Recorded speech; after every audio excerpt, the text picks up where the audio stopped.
మామూలు వాయింటాకు దానివల్ల ప్రయోజనాలు, దాని వలన మనకు కలిగేటువంటి ఆరోగ్య ప్రయోజనాల గురించి తెలుసుకుందాం.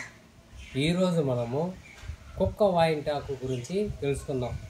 ఇది కుక్క వాయింటాకు, బాగా చూడండి. ఈ కుక్క వాయింటాకు అనేది ఆయుర్వేదంలో ముఖ్యమైన ఔషధ మొక్కగా పేరుగాంచినది. ఒకసారి చూడండి, మామూలుగా ఉండే వాయింటాకు ఎన్ని రేకులు ఉంటుందో ఒక కాడకి, ఈ కుక్క వాయింటాకు కూడా ఒక కాడకు వచ్చి 5 రేకులు ఉన్నాయి. కాకపోతే వీటి కాయలు కూడా చూడండి, వీటి కాయలు కూడా అదే విధంగా ఉంటాయి. పూలు ఎల్లో కలర్లో ఉన్నాయి. ఇది గుర్తు.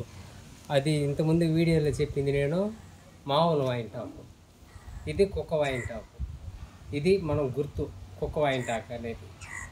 ఈ కుక్క వాయింటాకు అనేది కుకుమిస్ ట్రిగోనస్ కుటుంబానికి సంబంధించినది. ఇది మూత్ర సంబంధమైన సమస్యలకు ఎంతగానో ఉపయోగపడుతుంది ఈ కుక్క వాయింటాకు. అదేవిధంగా పిత్త సంబంధమైన జ్వరాలకు ఉపశమనాన్ని కూడా ఇస్తుంది ఈ కుక్క వాయింటాకు. నెక్స్ట్ వచ్చి చర్మ వాపులకు, కీటక కాటులకు బాహ్యంగా పూల్స్ వాడటం ద్వారా మంటలను కూడా తగ్గిస్తుంది ఈ కుక్క వాయింటాకు. నెక్స్ట్ వచ్చి అపచయ సమస్యలకు, కడుపు నొప్పులకు కూడా సహాయం చేస్తుంది ఈ కుక్క వాయింటాకు అనేది. దీన్ని కుక్క వాయింటాకును ఆకుల రసంను 20 నుంచి 30 మిల్లీలీటర్ దాకా తాగవచ్చును. కుక్క వాయింటాకు రసంను 20 నుంచి 30 మిల్లీలీటర్ వరకు తాగవచ్చు. అదే దీన్ని చూర్ణం అయితే 1-2 గ్రాములు తేనెతో కలిపి వాడవచ్చును. బాహ్యంగా అయితే వీటి ఆకులను బాగా పేస్ట్ మాదిరిగా నూరుకొని వాపులు ఉండే చోట పూస్తే వెంటనే వాపులు నయం కావడం అనేది జరుగుతుంది. నెక్స్ట్ వచ్చి ముఖ్యంగా చెప్పేది ఏమంటే, ఒక గర్భిణి కానీ, పిల్లలు కానీ, కిడ్నీ సమస్యలు ఉండేవాళ్ళు కానీ, ఇతర వ్యాధిగ్రస్తులు ఉండేవాళ్ళు మీరు ఒక ఆయుర్వేద వైద్యుల సలహా తీసుకొని మాత్రమే వాడండి. నెక్స్ట్ వాయింటాకు అనేది ఆహారంగా మరియు ఔషధంగా ఎక్కువగా ఉపయోగించడం అనేది జరుగుతూ ఉంది. ఈ వాయింటాకులో బీటా కెరోటినిన్, కాల్షియం, ఇనుము వంటి పోషక పదార్థాలు అనేది దండిగా ఉండటం అనేది జరుగుతుంది. ఇదే వాయింటాకులో విటమిన్ సి అనేది కూడా ఉండటం అనేది జరుగుతుంది. ఈ వాయింటాకులో విటమిన్ సి కూడా ఉంటుంది. చెప్పు. ఈ కుక్క వాయింటాకు మన శరీరంలో రోగ నిరోధక శక్తిని అనేది పెంచటం అనేది జరుగుతుంది. ఇది ముఖ్యంగా ఏ దేశాలలో ఒక ఆహార పంటగా ఆహార భద్రతకు ఉపయోగిస్తారంటే, ఒక ఆసియా ఖండంలోను, అంటే మన ఆసియా ఖండంలోను, నెక్స్ట్ వచ్చి ఆఫ్రికా ఖండంలో ముఖ్యమైన ఆహార భద్రతగా ఉపయోగించడం అనేది జరుగుతుంది ఈ కుక్క వాయింటాకుని. ఈ కుక్క వాయింటాకులను కడిగి కట్ చేసి పెరుగు లేదా ఉప్పు కూరల్లో కలిపి కూడా సాంబార్ చేసుకొని మనం తినవచ్చు.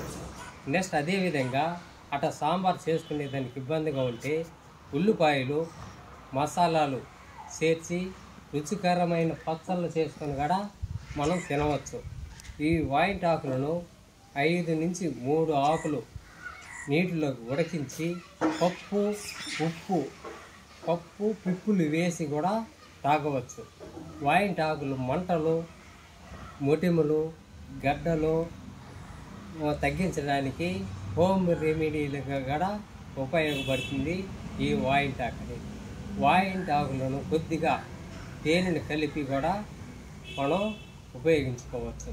నెక్స్ట్ వచ్చి కొన్ని రకాలైన చర్మ రోగాలకు, గడ్డలకు కూడా ఈ వాయింటాకులు అనేది ఉపశమనం అనేది కలిగించడం అనేది జరుగుతుంది. ఈ వాయింటాకు పేస్ట్ను చర్మం పైన అప్లై చేసినప్పుడు రోజుకి 1-2 సార్లు మాత్రమే చేసుకోవాలి, అంతకు మించి చేసుకోకూడదు. నెక్స్ట్ వచ్చి అప్లై చేసుకున్నా కూడా ఒక 20 నుంచి 30 నిమిషాల వరకు ఆ పేస్ట్ మన చర్మం పైన ఉంచుకోవాలి. తర్వాత ఏం చేయాలంటే మంచి నీటితో శుభ్రంగా కడుక్కోవాలి.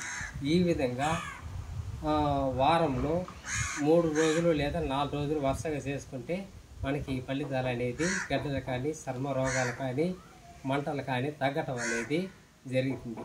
నెక్స్ట్ అదేవిధంగా వాయింటి ఆకులు పేస్ట్ను రాత్రి సమయంలో వాడకూడదు. ఎక్కువ ఇరువైన వేళల్లో కూడా ఈ వాయింటి ఆకుని వాడటం అనేది ఉండకూడదు. నెక్స్ట్ వాయింటి ఆకులను నీటిలో ఉడకించి ఉప్పు పప్పులు వేసి కూడా తినచ్చు అనేసి ఇంతకుముందు నేను చెప్పిన. ఈ విధంగా వాయింటాకు అనేది మన ఎన్ని విధాలుగా కూడా కుక్క వాయింటాకుని మనం ఉపయోగించుకుంటే మన ఆరోగ్యకరంగా ఉంటాం. ఇది ఒక పిచ్చి మొక్కలుగా మనం అందరూ భావిస్తాం. ఇవి సరైన ఔషధ మొక్కగా పేరుగాంచినది ఆయుర్వేదంలో. ఇటువంటి మొక్కలను కూడా మనం కాపాడి మన పర్యావరణాన్ని కూడా కాపాడుదాం. సరే, మరొక విషయంలో మనందరూ ఒకటవుదాం. నమస్కారం.